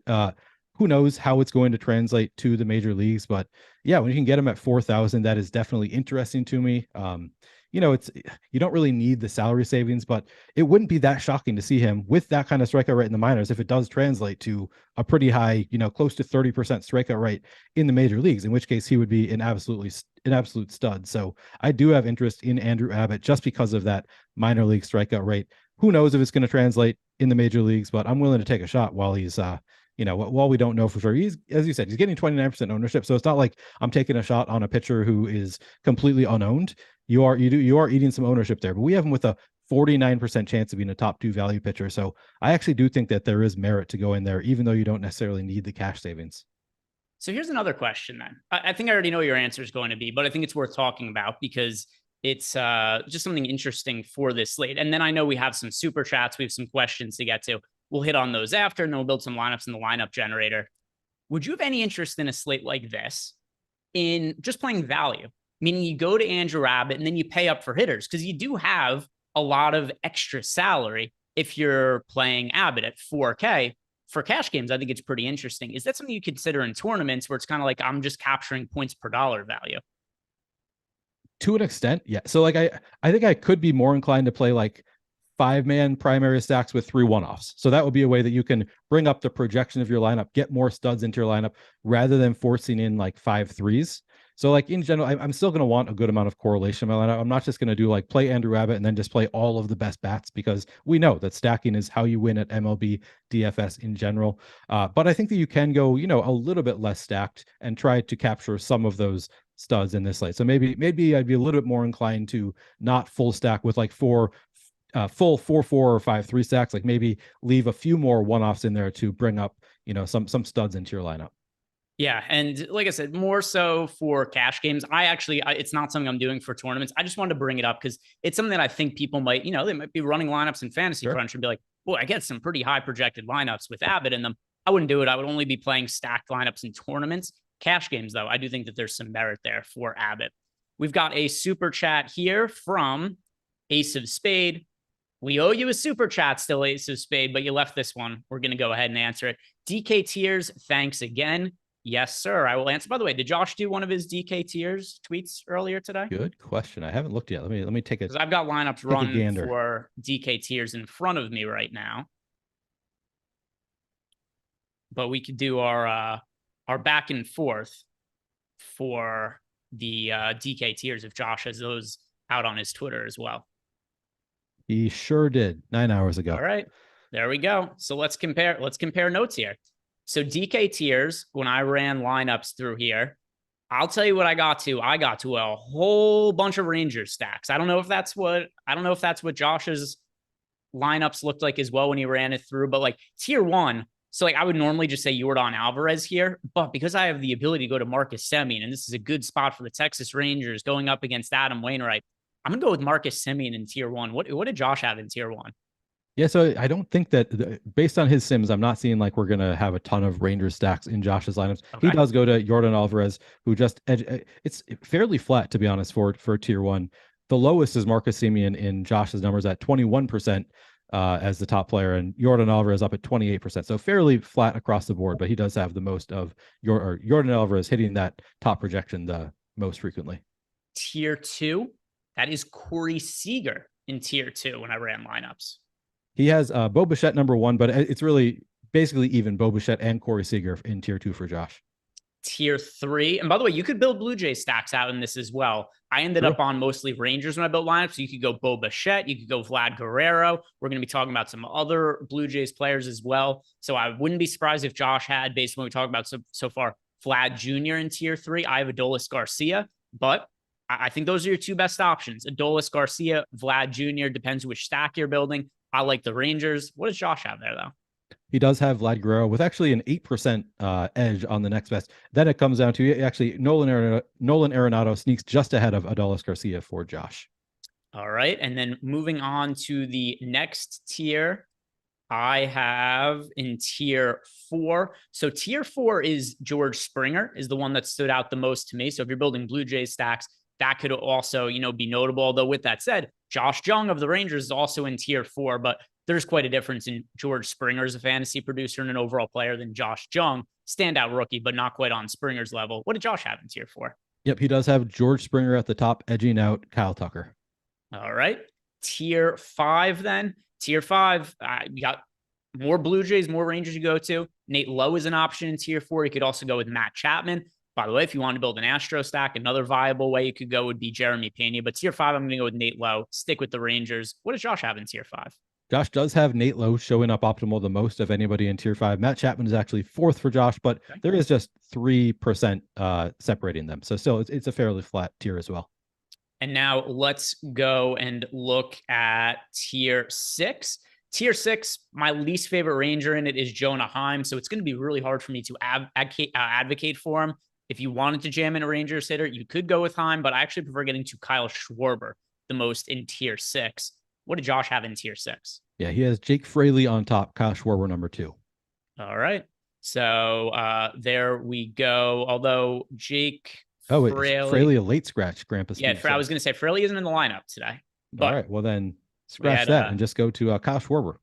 There we go. Kyle Schwarber is the man there. Next super chat that we have is from, let's see.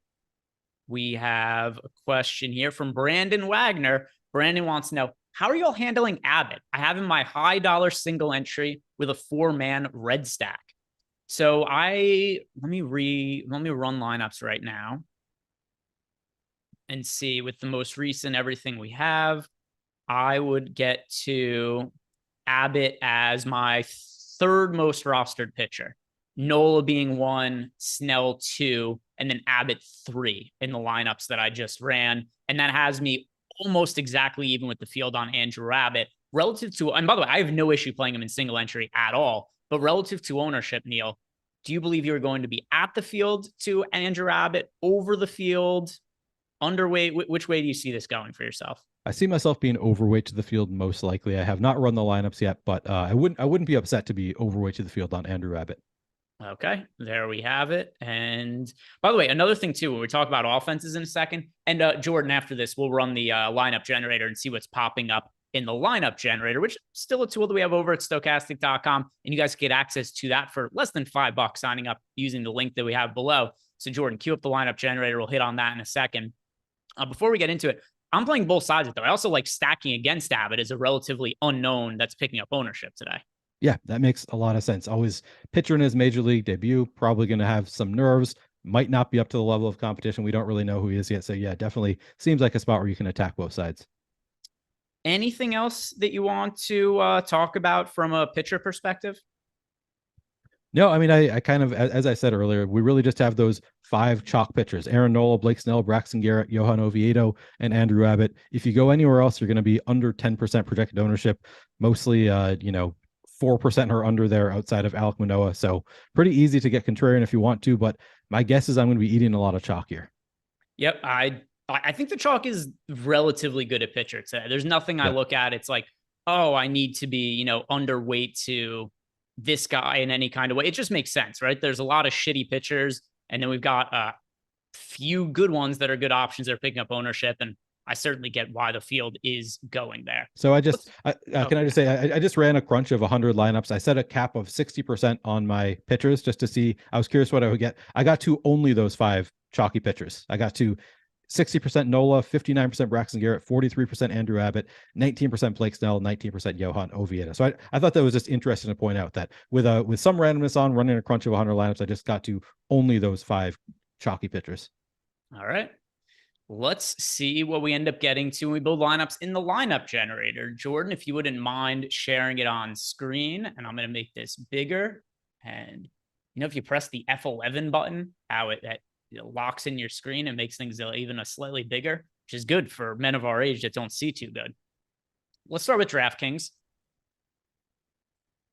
Build lineups on DraftKings, go all stack types. 7-game slate. I'm just curious, if we go contrarian, will it still give us the chalky pitchers? I'm almost positive it will, but let's go contrarian anyway. I'm kind of curious to see what ends up popping up. Yeah. Contrarian lineups. Let's skip locking anybody in. We'll see what maps up in the lineup generator. Jordan's so good at clicking now. He's master. So good. He's gotten better since I started working here. Interesting. So we went contrarian. We actually got to a ton of Braxton Garrett. Second most rostered pitcher, Aaron Nola. Is that Mike, is that Martin Perret? Mike? Oh, Mike Mayer. I was Mike for a Mayer. second trying to fit. So we actually got to these lineups ended up being way more contrarian than I thought they were going to be when we built contrarian lineups.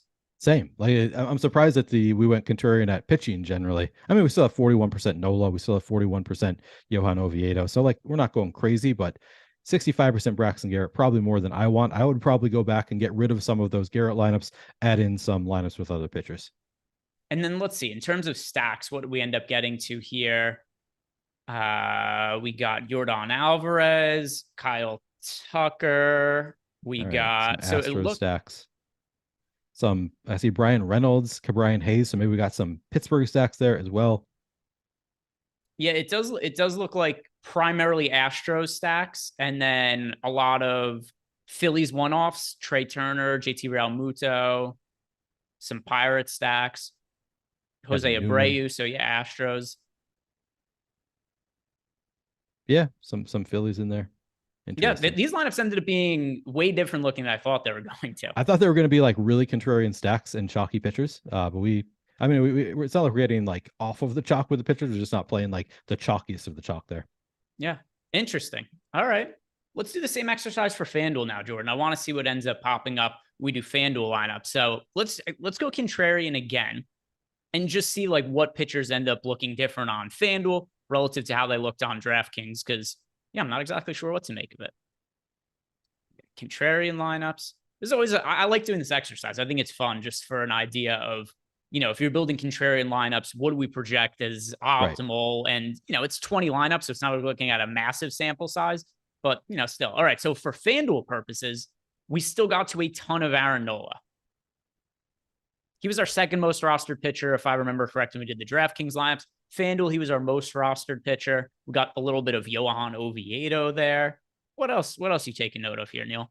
Yeah, it's a ton of Tatis. I got to say, I think that I'm more comfortable with these, which, I mean, my comfort level doesn't really matter. We know that every lineup we get here is going to be plus EV, but I'm more comfortable with these where I'm getting the chalk pitchers, and then I know that we're getting contrarian at bats on FanDuel rather than the DraftKings lineups. Yeah, it looks like we're getting the Astros again with Kyle Tucker, Yordan Alvarez. Still getting some Johan Oviedo, Aaron Nola. Did we get any of Andrew Abbott here? I'm curious. So what his price tag is on FanDuel? So we got none of Abbott on. And by the way, if I'm not mistaken, Abbott didn't show up in the DraftKings lineups that we built either. Interesting. If I'm not mistaken. I know that I was getting to some of Abbott earlier today when I did my lineup generator VOD. So I know he's getting in some of our lineups, but maybe not in the 20 we ran here. Yeah, let me check the current projected ownership for Abbott on FanDuel. Where do we have him? So we've got Abbott projected for, where is 8K S down CB and 24R says. And projected for 2% ownership. I mean, it's totally different. And by the way, I find it very difficult to play him at an 8K price tag on FanDuel with all of the unknowns. I know, he's low owned, so you can make a case for that if you're playing chalky or stacks, but I don't really like Abbott nearly as much at 8K than 4K, obviously. I'm not recreating the wheel here, but he's twice expensive on FanDuel. We can only roster one pitcher. It's a much thinner play than what we see on DraftKings. For sure. I think I would still go there. If I were playing like 50 plus lineups, I think I would get to some Abbott even on FanDuel, just because he does have that strikeout upside. Like, we don't know what he is yet, but yeah, probably not one of the first pitches I'm getting to there. All right. And anything else? No, some Blue Jays in there, Astros. So it looks primarily Astros and Phillies stacks, a lot of Phillies one-offs as well. So some synchronicity with the stacks between DraftKings and FanDuel. And when we talk about stacks in a second in our top stacks tool, it's no surprise to me, Neil, that the Houston Astros were popping up predominantly when we were building lineups on both the lineup generator here for DraftKings and FanDuel. So let's go ahead and look at some of the top stacks for the day. And let's start with those Houston Astros. They're a team that, look at Jordan here, quickly pulling up the tools that we have over on the site. But if you go to the top stacks tool, something that is going to stand out is that we have the Houston Astros not only projected to be one of the highest scoring teams on the slate, but also a team that is not picking up all that much ownership considering the spot that they're in. We have the Astros projected with the second highest top stack odds, but only about 8% ownership. This is a massively positively leveraged team. Are the Astros one of the teams that you are getting to today with a good amount? Yes, they are. They are one of my highest owned teams here. Not surprising. And I just use fantasy coaches, so just using our projections, getting to a good amount of all the Astros. And the only downside there is they are expensive. So as you can see in the top stacks tool, they have negative leverage in terms of odds of being the top point per dollar stack. But I'm generally more concerned with just their odds of like putting up a huge score. Like I don't care that much about negative leverage in terms of points per dollar. Personally, I'd care more about the top stat column rather than the top value column. So yeah, I'm willing to eat some of that chalk on, and chalk is not really that chalky at 8%, as you said. I'm definitely willing to get to some Astros here. And here's the other part of this too, when it comes to the price point, especially if you're playing, and we'll talk about this on FanDuel in a second, but if you're playing on DraftKings, it's like, hey, the Houston Astros are kind of expensive. Doesn't matter if you're playing a 4K Andrew Abbott today. That's something that's kind of interesting where you'd mentioned before, you care more about the top overall stack odds than the value odds. Does that get magnified even more when we have a viable 4K pitcher to get to? Yeah, it's a really good point. That does make it just even easier to just play the best stacks out there if you've got some Abbott in your lineups, for sure. Definitely makes it easier. Yeah, so that's a team that I'm uploading my lineups right now. I'm pretty sure I'm going to settle on the Houston Astros for single entry. It's something that we typically get questions about. Wouldn't be surprised if somebody leaves a super chat or messages us in Discord and asks about which stack we like for single entry. I'm leaning towards the Houston Astros. Neil, if you can only play one lineup today in a single entry, who would be your stack? It's probably going to be the Astros, but let me just think about it for a second here. I'll give you 5 seconds. You're going to give me 5 full seconds. All right. I mean, the Astros really stand out. No, I'm going to go with Texas. I'm going to go with Texas, just be different than you. Okay. Texas looks great here too. We also have positive leverage there. They are number 1 in top stack odds. You've still got positive leverage. They're expensive. 1.3% chance of being the top value stack, so makes it a little bit tougher to get there. But as we've talked about, doesn't really matter because you can play inexpensive pitchers here. So yeah, give me Texas. And then, whoa, I just really screwed up my CSV for a second there. So Texas, Houston, these are both good stacks, right? The two teams that we're considering playing in single entry. They've got the 2 highest top stack odds of the entire slate. Are there any teams that you were looking at and viewing in our top stacks and saying, that team's overowned, I want to either be underweight to them, or maybe even a team you're not stacking at all because of how high their ownership is? There's nobody that's really standing out as like, I can't play this team. I think my answer might just be no here. Okay. Yeah. No is a viable answer. There doesn't have to be one. Yeah, I just want to make sure that I mean it. I'm just looking to make sure I mean it. I think I mean it. I don't know if there are any stacks here that are like so overowned that I'm just like, I'm going to X this team out of my player pool. Not necessarily Xing them out, but I am underweight to the field on the Phillies, which doesn't make me feel great. I was underweight to the field to the Phillies yesterday, and it looked good in the early going, Neil. And then all of a sudden they scored 1 million runs late. They had their nearly min-priced third baseman who ended up scoring like 37 fantasy points. Kyle Schwarber, he scored 1 million fantasy points. It was like 25% owned. He was the most popular hitter on the slate. But part of all that success they had yesterday, they're projected for a bunch of ownership today. Once again, I'm not outright fading them. I'm playing them. I'm just having less of the Phillies than the field because they are so popular. We have them projected to be the most popular stack of the slate. So relative to their ownership, are you still going to be overweight to the field, at the field, or underweight, even if you're not outright going to be avoiding them? Are you at least willing to go underweight to them? Just looking through the lineups that I have built, I'm going to be, looks like I'm like right with the field. Let me see. Yeah, I guess I am slightly underweight to the field on the Phillies in terms of full stacks. So a little bit underweight to the field on the Phillies. And yeah, I'm probably a little bit more aggressively underweight to you, but still in my player, I have about 5% Philly stacks right now. So like about half of what the field has on the Phillies, a ton of upside. I understand why people are getting there, but the ownership is something that to me is going to have me at least a little bit underweight.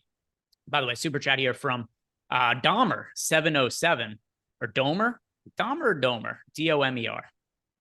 I don't know. So Dahmer, Dahmer's usually spelled with an H. That's sure. A cannibal. Dahmer is Dahmer. Yeah, and Domer is somebody who I assume gives blowjobs. So he's one of those two things. Domer wants to know thoughts on Garver or Heim for single entry tournaments, and thanks. So for one, it's going to matter a little bit in terms of, who else is in your lineup, but I have more exposure to Garver tonight. Yeah. I have zero exposure to Garver. I have one lineup with Heim. So I have more Heim. Heim is lower owned than Garver, so it's fairly close there. I think that I would lean to Heim, 6th in the order, projects 0.1 fantasy points worse than Garver, and he's getting 4% less ownership. So I slightly lean towards Heim there. Yeah. So he's also more expensive. I have, by just the way the lineups broke out when I built them, I have more exposure to Mitch Garver. So we got oh my God, Jordan, to throw me off there. You going to take another shit? Okay. Or just, so for anybody who doesn't know what we're talking about, or what I'm reacting to, which is all of you other than myself, Jordan, and Neil here, we're looking on screen. Jordan's got the data and he's screen sharing so we could see it. And then all of a sudden Jordan turns it off and he was like 2 inches away from the camera. He was right in our face when he turned it off. I didn't have it open until you said something. And then I opened it up and it's like, oh yeah, he's right there. Yeah, he was right there. He was 2 inches away from the camera, and I thought he was trying to motion to us something, because earlier in the day, you and I were doing a show together, and what happened? Jordan's telling us, guys, don't run long. Oh my God, it's back. He's giving us a look. So yeah. Jordan's telling us before the show that he had to take his shit and he didn't want us to run long. So I thought that he was giving us another indication of something. Yeah, trying to tell us something with his eyes, blinking at us. Yeah, maybe he wanted to get in contact with Domer. Got to go to chat for that, Jordan. YouTube chat. Domer, if you want to message Jordan, 75 cents goes a long way. But let's go and look at some contrarian stacks now, Neil, because we've gone over some of the more popular stacks and only a few minutes left to go on the slate. And I also want to make sure that we touch on Pick'em Pro and try to identify some prize picks props for the people. But any contrarian stacks, teams that are really low owned that you like as a team to be in your portfolio with minimal ownership? Yeah, so I want to start by saying I agree with your take on how much of the Phillies are getting underweight to the field. I feel like if I were spending the time to curate my stacks a little bit better, I probably would be more underweight to the field on the Phillies. So I do think that's a good call, but it's also the Phillies. I probably shouldn't have even said anything because they're going to go off for 12 runs, right? They're a good enough team. Chalk wins only because every we night. Mentioned them though. Yeah, that's true. That's how it works. That's how we influence the slates. I mean, contrarian stacks that I do like. Sorry, I was 1 second. Yes. Don't know that I really want to go to the Cubs against Blake Snell in San Diego. They look okay in the top stacks tool. Oakland is sort of interesting. So they're getting 6% ownership with a 23% chance to be in the top value stack. But it's also like you don't really need it on this slate. So I don't know that I'm necessarily getting there anyway. Yeah, so I'm probably only going to stacks that really have pretty good odds of being the top overall stack. We talked about Milwaukee is sort of contrarian at 7.5% ownership. As we talked about, I like Andrew Abbott. I still like playing some Milwaukee in lineups where I'm not playing Andrew Abbott just because he is an unknown. We don't really know what he's going to be in the major leagues. They are also playing in Cincinnati, one of the better hitting ballparks in all of the league. So probably Milwaukee is the most contrarian that I'm going to get here in terms of stacks. How about you? Yeah, so a couple of reasons that I like getting to Milwaukee. You mentioned before that you got an unknown pitcher in Abbott, but whenever you get these scenarios too, I like to weight it a little bit more. When you have a pitcher who's an unknown who's also popular, there's a wide range of outcomes. There's a lot of reasons to go to both sides of this game. Yep. Maybe it could be good, maybe it could be shit. But the big thing too is that Abbott is picking up ownership. You're getting leverage on the field in some of those lineups that don't have Abbott if you're stacking against him. And, he's a 4K pitcher for a reason, right? He's making his MLB debut. We don't have that much information on him. It wouldn't be the craziest thing in the world if he gets smacked around a little bit. So with that in mind, I do think the Brewers make sense as a contrarian stack. Not only do they rate out fairly decently in the top stacks tool, you're also getting some leverage on the field. Now back to some of the differences with DraftKings and FanDuel, you're losing some of that leverage if you're playing on FanDuel, right? Because Abbott isn't picking up the same kind of ownership. We're on DraftKings, he's the 4th most popular pitcher on the slate. On FanDuel, he's projected for 2% ownership. So I view them more as a DraftKings stack than a FanDuel stack for that reason. But I do want to shout out also on FanDuel, the #1 leverage stack by a mile today. the Houston Astros against Alek Manoah. We've got the Houston Astros projected for 7% ownership on FanDuel with an 11.1% chance to be the top scoring team. So Houston Astros, like them on DraftKings, like them even more on FanDuel. Definitely a team to be getting to. Are there any other stacks, Neil, that are standing out predominantly to you in your lineups? So the stacks that I'm getting most frequently, of course, we talked about the Phillies, getting to a good amount of Milwaukee, as we said, Houston, Pittsburgh. I'm actually getting to a good amount. I was also looking at lineup generator earlier. I was kind of surprised to see how much Pittsburgh I was getting in there. Doesn't stand out in terms of like the top stacks tool, at least as of last I checked. They weren't standing out as like they're kind of a middling pack, getting middling ownership, even like a little bit over-owned. But when I looked at lineup generator, I was getting to a good amount of Pittsburgh. When I just built out my lineups in Fantasy Cruncher, I'm getting to overweight to the field on Pittsburgh. So that surprises me a little bit how much Pittsburgh I'm getting to. Yeah. Pittsburgh Pirates, like you said before, it's a team that was standing out. When we were building lineups, we're seeing, particularly on FanDuel, I think, we're getting a lot of Pittsburgh Pirates one-offs.